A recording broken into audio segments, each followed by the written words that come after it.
Okay, Victorious, Chester and I worked on it this week, changed around some chords. Yeah, I do need to give a caveat on this one, is that the structure of the song hasn't been handled yet. I just plopped the choruses in where they were on the last version, and there's nothing that builds you up to the chorus, so just be aware that the first time you hear the chorus, I've tried to do things with it to not make it do this, but I can't until I have vocals in the rest of the song. So this is just chorus now, is the only part with vocals. You'll notice that the first time you hear the chorus, it almost feels like, oh my god, what the hell was that? And then you'll hear it again and you'll get more familiar, and the last time you hear it, it really feels like it's in the song. But that's because by the second and third times in the song, you've got context, whereas the first part of the song, you don't have a vocal like taking you there, you just get hit with the bus.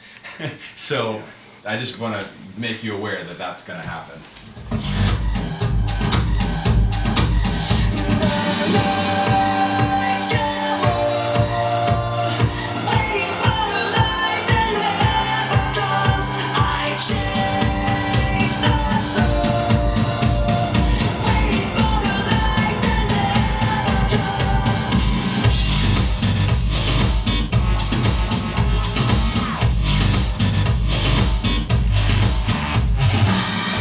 So, did you feel what I was talking about? How like when it first comes in, I don't have it quite dialed yet, and Aoki and I talked about this. We have to arrange the song in a way so that everything else about the song feels like it's glued together and it's a jam.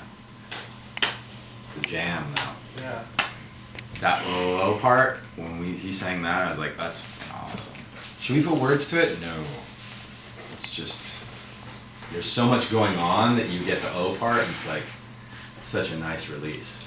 It's going to be really good. I think so too. It's going to be really good. I think so too. I sent it to Steve first and foremost. I gotta give him credit for being as patient as he has. I don't know if he won a Grammy or got nominated for a bunch of Grammys this last time, but we were already in talks to like do stuff and swapping files back then. He's like, I wanted so badly. They're like, so what's next for you, Steve? And he's like, I wanted so badly to say like, I'm working with Linkin Park. But he's like, I knew it would be stupid, and I knew we had to like wait to tell everybody because it's gonna take a while, and we want to make something really great, and blah blah. And I'm like, dude, this just reinforces to me like you're the guy to work with, because you know you're like experienced enough and like just inherently smart enough to know that you gotta pace it out and be patient and get the thing right before you go tell anybody that it exists. Like, let's nail this thing, and then drop it on people. You know, it's not going to be easy. It's going to take some time to like get it to work. My favorite part, sound-wise, as far as the mix of sound, was in the bridge. I just thought it was a really interesting thing that could be incorporated in different parts of the song, or maybe adding that into the verses. You're talking about that guitar thing? I guess I don't know what to call it. I wasn't zeroing in on any one particular part, but I thought it was a nice, different blend. More in the vein of like something I'm not used to hearing together, sounds wise. Sure, I agree. Maybe it's cool as a moment in the bridge, but maybe it would also be something that could be more prevalent or featured in the song. Yeah, establish that melody, but use a different instrument. The this could be a different sound, and then when it shows up on guitar, it'd be like, oh shit, yeah, that's okay. It ends up being a solo. I like that. You don't introduce it as a solo. I'm gonna put that down as a possibility.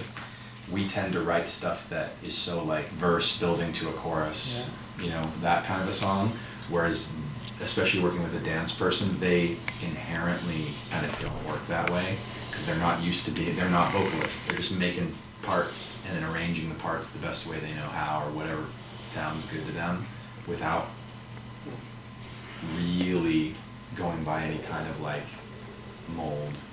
Right on, Mike, because you feel in the end, when you're familiar with the chorus and you're hearing that, you know we're going to get there. Our end's already there. It's like, when you time to get to that song, you're loving it, because everything you're starting to hear, everything's coming back.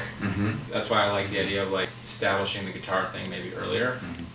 In addition to your point of the mix of that element, takes it away from a kind of a more traditional dance poppy kind of thing. All of a sudden it has like a darker rock kind of, I don't know what that is, I haven't heard of those things together. It's gonna be really good. Yeah, I think so.